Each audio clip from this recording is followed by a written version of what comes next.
his job. And the last, Maku Negara states that performance is a result of work given to the employees. And then I would like to explain about the methodology on my research. The first is research design. So in this research, use an explanatory research that tries to explain a problem, and there is a hypothesis test of data obtained. And about population and sample, in this research, the population were employees of PT Bina Karya Mandiri amounting to 71 people. And then data analysis methods, this research used path analysis.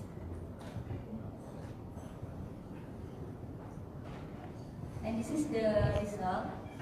So we can see self-esteem has a positive influence to job satisfaction amounting to 0.494 and p-value less than 5%. It means significant influence. And then job stress has a negative influence to job satisfaction amounting to minus 0.274 and p-value less than 5%. It means significant. And then self-esteem has a positive performance amounting to 0.312 and p-value less than 5%. It means significant. Job stress has a negative influence amounting to minus 0.271 and p-value less than 5%. It means significant. And job satisfaction has a positive influence to employee performance amounting to 0.351 and p-value less than 5%. It means significant.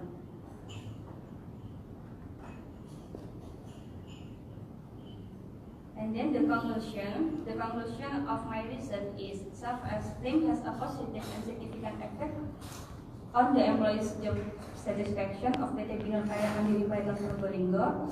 And then job stress has a negative and significant effect on the employee's job satisfaction of PT Bina Karya Mandiri Paiton Probolinggo. Self-esteem has a positive and significant effect on the employee's performance of PT Bina Karya Mandiri Paiton Probolinggo. So your time is up. Okay. Thank you for the presentation. Okay, thanks for your attention. Thus, I say good afternoon. Thank you.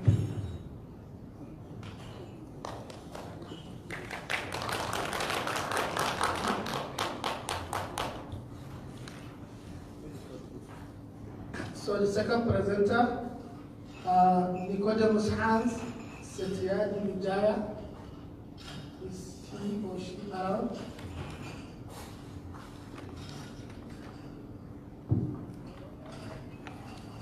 Please come and sign.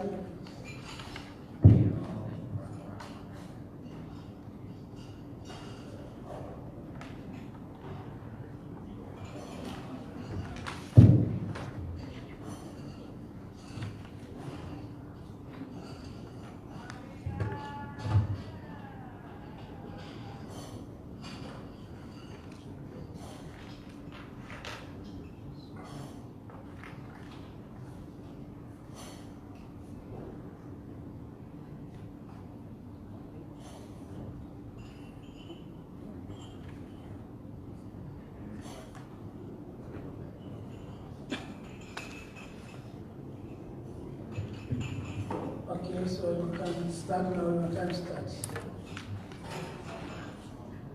Good morning, scholars. I'm Nico. I will be presenting our paper entitled The Relations Among Dimension of Collaborative School Culture, or CSE, and Educator Job Satisfaction. We are from YKTN School of Business, Yogyakarta, Indonesia. As we know that job satisfaction is important job attitude, influencing several work-related behavior and performance.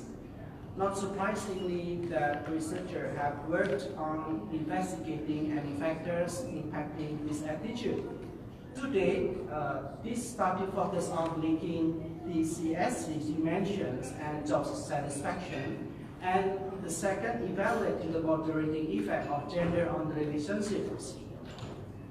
The gap addressed from this research, external research has ignored to investigate the effect of CSE and educator job satisfaction and whether gender may alter the relationships. And the significant, therefore, this finding can contribute to theory and practice. The culture should keep the stability and the dynamic of organization in work process and enhance positive attitude of members, including their job satisfaction, thus proposing the positive direct relationship hypothesis. So we propose H1 to H7. And we also propose 7 direct relationship hypothesis and also 7 moderating effect hypothesis. And we propose that gender may alter the relationship. In total, we have 14 hypotheses. As shown in this slide, this is our proposed framework. We distributed our survey to 300 educators from 6 senior high school and 12 universities in Indonesia. A total of 221 participants gave responses, and all samples were useful. We employ CSE's scale from William and Frank 2007, job satisfaction scale from Redfield and Rode 1951, and besides gender, we also asked for some demographic variable, namely age, marital status, and income.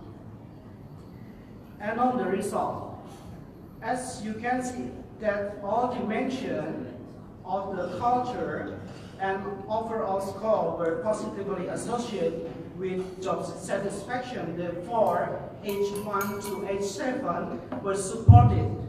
Gender moderated only the teacher collaboration, job satisfaction and unity of purpose learning, job satisfaction link. Therefore, only H9 and H12 were supported. Now the conclusion. The finding of the study suggests that CSC and its dimension are positively associated with job satisfaction. The finding also suggests the moderating effect of gender on the impact of teacher collaboration and unity of purpose learning on job satisfaction.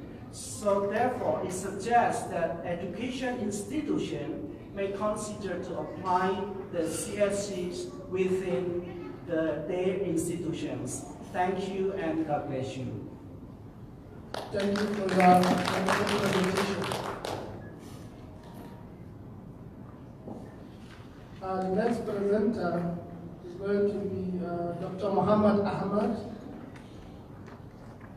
Is Dr. Muhammad Ahmad is around? Not around, okay. Poetry 10.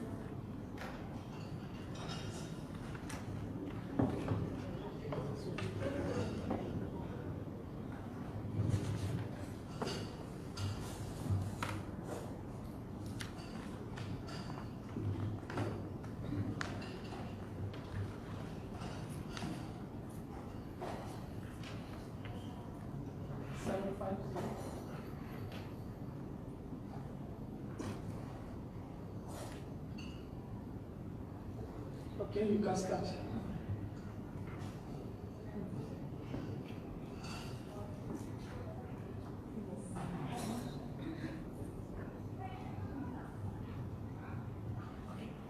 So, a very good afternoon. I think you can hear me at the back.